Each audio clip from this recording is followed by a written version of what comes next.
Praise the lord. దేవుని పరిశుద్ధ నామమునకు మహిమ కలుగును గాక. ఈ దినమునకు సంబంధించిన ధ్యాన వాక్యముగా ప్రసంగి గ్రంథం 3వ అధ్యాయము 11వ వచనాన్ని మనం చదువుకుందాం. దేని కాలమందు అది చక్కగా ఉండునట్లు సమస్తమును ఆయన నియమించి ఉన్నాడు. ఆయన శాశ్వత కాల జ్ఞానము నరుల హృదయమందు ఉంచి ఉన్నాడు. దేవుడు చేయు క్రియలను పరిశీలనగా తెలుసుకుంటకు అది చాలదు. Praise the lord. హల్లెలూయా. ప్రార్థన చేస్తున్నాం. ప్రభువా, నీకు వందనాలు నాయన. ఈ వాక్యమును విరిచి మాకు వడ్డించండి. వినగలిగిన చెవులను, గ్రహించగలిగిన మనస్సును నాకు మాకందరికి ఇచ్చి నీ కృపలో భద్రపరిచి కాపాడమని నమ్మదగిన నీ హస్తాలకు మమ్మల్ని సమర్పించు. నువ్వే తోడైన ఈ స్నానం ప్రేమించడి వేడుకుంటున్నాను తండ్రి. Praise the lord. హల్లెలూయా. దేవుని పరిశుద్ధ నామమునకు మహిమ కలుగును గాక. ఆమేన్. ప్రియులారా, జ్ఞాని అయినటువంటి సొలొమోను మాట్లాడుతూ ఒక మాట చెప్తున్నాడు. ఇక్కడ ఏమనంటే, శాశ్వత కాల జ్ఞానమును ఆయన మనుషులకు ఇచ్చి ఉన్నాడని. ప్రియులారా, శాశ్వత కాల జ్ఞానము మనుషులకు ఇచ్చి ఉన్నాడని ప్రభువుల వారు చెప్తున్నారు. అయితే శాశ్వత కాల జ్ఞానం అనేది మనుషులకు ఇస్తే మనుషుల ఆలోచన సరళిలో తేడా ఉంది. ఒకడు జనాలను తన మాటలతో ఈజీగా మ్యానిపులేట్ చేసి తను బ్రతికే జ్ఞానాన్ని కలిగి, ఒకడికి మంచి మాత్రం చేసే జ్ఞానం. అందరి జ్ఞానం ఒకేలాగా లేదు. ఇది లోక సంబంధమైన కానీ దేవుడు అంటున్నాడు, తనకు సంబంధించిన దేవుడు ఈ లోకంలో జనాలు కలిగి ఉన్నటువంటి జ్ఞానం దైవ కార్యములను తెలుసుకోవడం సరి అయినది కాదు. ఎందుకంటే బైబిల్ గ్రంథంలో ఉన్న భక్తులు చాలాసార్లు చాలా సందర్భాల్లో అన్న మాట ఏంటంటే, ఇలా చేద్దామని నేను అనుకున్నాను, అది కాలేదు అని. మన దైనందిన జీవితంలో ఏదో చేయాలని ఆశ కలిగి ఉంటాం, కానీ అది నెరవేర్పు జరగదు. అందుకే ఆయన అన్నాడు, అది సరి అయినది కాదు. ఆ జ్ఞానం ఏంటట? సరిపోదు. శాశ్వత కాలానికి సంబంధించిన జ్ఞానం ఇచ్చాడు.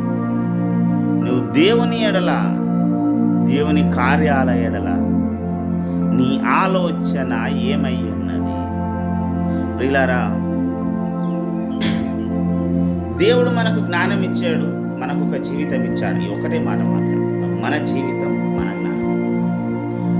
మన జీవితంలో మన జ్ఞానంతో మన జీవితాన్ని, మన కుటుంబాన్ని మనం ఎలా కట్టగలిగినా జాగ్రత్తగా గమనించాలి. ఎలాగూ కట్టగలిగిన దేవునితో అంట కట్టబడ్డ తరువాత, యేసు ప్రభువును నీ సొంత రక్షకుడిగా అంగీకరించిన తరువాత, దేవుని జ్ఞానమును నీవు ఎంత మట్టుకు కలిగి ఉన్నావు, ఎంత మట్టుకు దేవుడు నీ జ్ఞాన వివేచనలను, దేవుడిచ్చిన జ్ఞాన వివేచనలను వాడుకొని నువ్వేం చేశావు? ప్రియులారా, మన దైనందిన జీవితంలో చాలా చేస్తాం, కానీ సక్సెస్ అనేది మనం కోరుకున్నంతగా లేదు. ఉదాహరణకి, మనం ఏదైనా బిజినెస్ చేయాలన్నా, ఏ పని చేసినా కోరుకున్నంత సక్సెస్ను మనం సాధించలేకపోతాం. ఎందుకో తెలుసా? మెయిన్ రీజన్, దేవుని ఎడల జ్ఞాన సంబంధమైన, జ్ఞాన పరిపూర్ణమైనటువంటి భక్తిని మనం కలిగి లేదు. ప్రియులారా, ఎప్పుడు గుర్తుంచుకోవాలి, ఈ లోక జ్ఞానం వేరు, పరలోక జ్ఞానం వేరు. ఈ లోక జ్ఞానంతో నువ్వు ఎంతకాలం ఆలోచించినా దేవుణ్ణి చేరుకోలేవు, దేవుని ఆశీర్వాదాన్ని పొందలేవు. ఇది మెయిన్. మనం సాధారణంగా వింటుంటాం, తనొకటి తెలిస్తే దైవం ఒకటి తెలిసింది. అంటే దేవుడు తలవడానికి మన మీద ఒక ఆలోచన కలిగి ఉన్నాడు. నేను గడిచిన దినంలో చెప్పినటువంటి దాంట్లో చెప్పాను, దేవుడు ఏమనుకుంటున్నాడు, నీవు దేవుణ్ణి ఎలాగ అర్థం చేసుకున్నావు అన్నది సబ్జెక్ట్. ఏమర్థమైంది దేవుడి ప్రేమ నీకు? దేవుడు నీ కొరకు ఏం చేశాడు అని నువ్వు ఆలోచిస్తున్నావు? ప్రియులారా, చాలా మందికి తెలిసింది ఒకటే విషయం ఏంటంటే, దేవుడు మనందరి కొరకు ప్రాణం పెట్టాడు.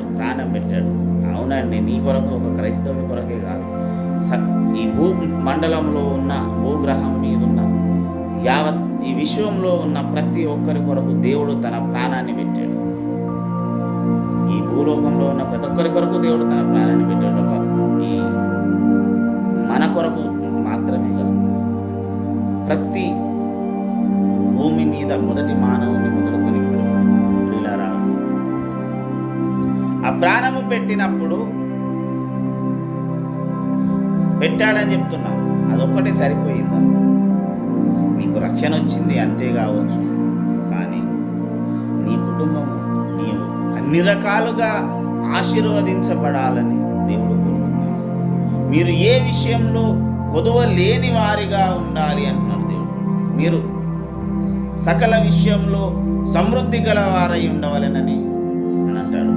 అవునన్నా, ఈ రెండు మాటలు, కొదవలేని వారిగా ఉండాలి, ప్రతి విషయంలో సమృద్ధి గల వారిగా ఉండాలి. ఈ రెండు దేవుడు మన ఎడల కోరుకుంటున్నాడు. ఈ రెండు ఎప్పుడైతే మనం కలిగి ఉంటామో ప్రియులారా,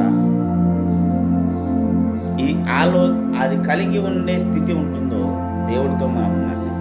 లేదు, నా జీవితంలో ఇంకా కన్నీళ్ళున్నవి, వేదనలున్నవి, మనశ్శాంతి లేదు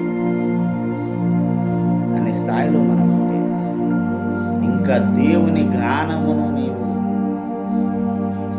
కోరుకునే స్థాయిలోనికే రాలేదు. ఆ జ్ఞానం ఏంటో తెలుసా? ప్రభువా, నా జీవితం ఏంటి? ఈరోజు నీకు నాకు మధ్య అడ్డంకిగా ఉన్నది అని మనం దేవుని దగ్గర తెలుసుకోవాలి. ప్రియులారా, అందుకే అన్నాడు, జ్ఞానికి కన్నులు ఎక్కడ ఉంటాయి అన్నాడు, తలలో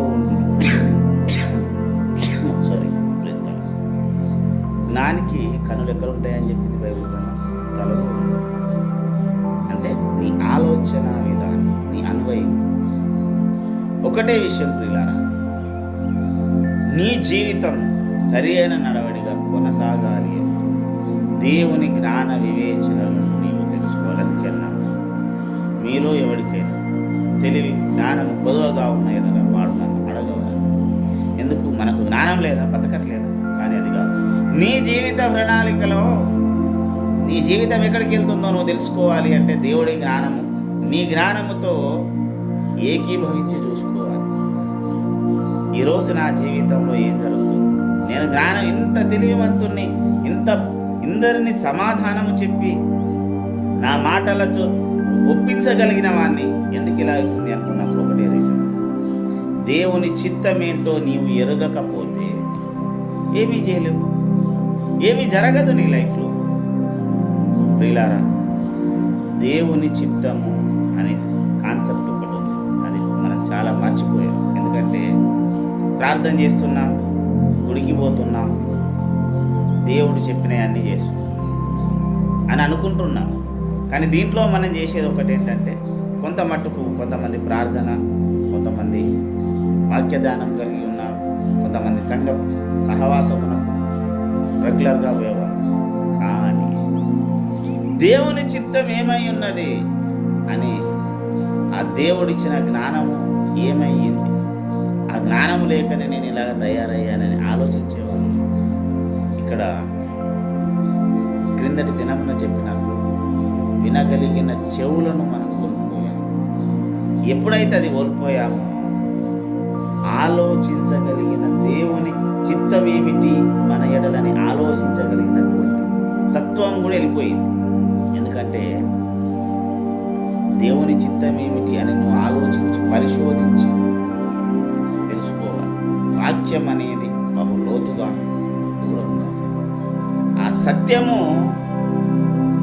దేవుని చిత్తము నీకు అర్థం కావాలంటే ఆ దూరముగా ఉన్నటువంటి సత్యాన్ని లోతుగా ఉన్నటువంటి అధ్యయనం చేయగలరు. నువ్వు చేసే అధ్యయనం ఏదైతే ఉన్నదో అది నీవు మాత్రమే చేయగలవు. నీ జీవితానికి నీవే ఉత్తరవాది, వేరే వాళ్ళు కనుక దేవుని జ్ఞానం అనే ఒక సబ్జెక్టు మనం ఆలోచించాలి. ఏమంటున్నాడు? నీకు ఇచ్చిన శాశ్వత కాల జ్ఞానము ఎందుకు ఉపయోగిస్తున్నావు ఉదయకాలం? దేవుడు అడుగుతాడు. నీవెప్పుడైతే దేవుని జ్ఞానముతో ఏకీభవించి ఆలోచిస్తావో అప్పుడే మన కుటుంబం, మన జీవితం, మన సకలము ఆశీర్వదించబడుతుంది. అలా ఆశీర్వదించబడ్డ రోజే మన జీవితంలో మనము కోరుకున్న విధంగా దేవుని చిత్త ప్రకారం మాత్రం మనం బ్రతకాలి. జాగ్రత్తగా ఉండి దేవుని జ్ఞానం మన జీవితంలో ఏమి నేర్చుకున్నాము, ఏమి నేర్చుకోవాలి, ఏమి కోల్పోయాము, మనల్ని మనం స్వపరీక్ష చేసుకుందాం, ప్రార్థన చేసుకుందాం. సర్వాధికారమైన మా దేవ, నీకు వందనాలైనా ఏమన్న వాక్యంలో దేవుని జ్ఞానమును మేము ఎక్కడ కోల్పోయామో తెలుసుకునే దానికి ప్రతి కృపను తెచ్చి నమ్మదగిన నీ హస్తాలకు మమ్మల్ని మేము సమర్పించండి. మన తండ్రి అయిన పరమ ప్రేమ, ప్రభు అయిన యేసునాథుని కృప, పరిశుద్ధాత్మ దేవుని యొక్క శాశ్వత ఆశీర్వాదం ఇది మొదలుకొని క్రీస్తు రెండవ రాకడ పర్యంతం వరకు మాకును ఈ వాక్యము ఫోన్ ద్వారా వింటున్నటువంటి ప్రతి వ్యక్తికి సదా తోడయ్యింది. జ్ఞాన వివేచనల తెలివిని మెండుగా అనుగ్రహించడం. యేసు రక్తమే చేయం, శిలువ రక్తమే చేయం, ప్రవేశనానికి సంపూర్ణ విజయం కలిగిన అపవాదికి అనికలిగినంత కోటి నాశనం క్రైస్తల అందరికీ వందనాలు. మీలో ఎవరికైనా ఇలాంటి ప్రార్థన అవసరతలైనా ఉన్నట్టయితే మాకు తెలియజేయండి. అలాగే ఏదైనా ప్రత్యేకమైనటువంటి అకేషన్స్ ఉంటే వారి కొరకు కూడా మేము మా ఛానల్ ప్రార్థన చేయగలమని చెప్తున్నాను, తెలియజేస్తూ సంతోషిస్తున్నాను. వారి ఫోటో ద్వారా వారికి విషయస్ ఉన్నా కూడా తెలియజేయబడతాం. మా కాంటాక్ట్ నెంబర్ 9490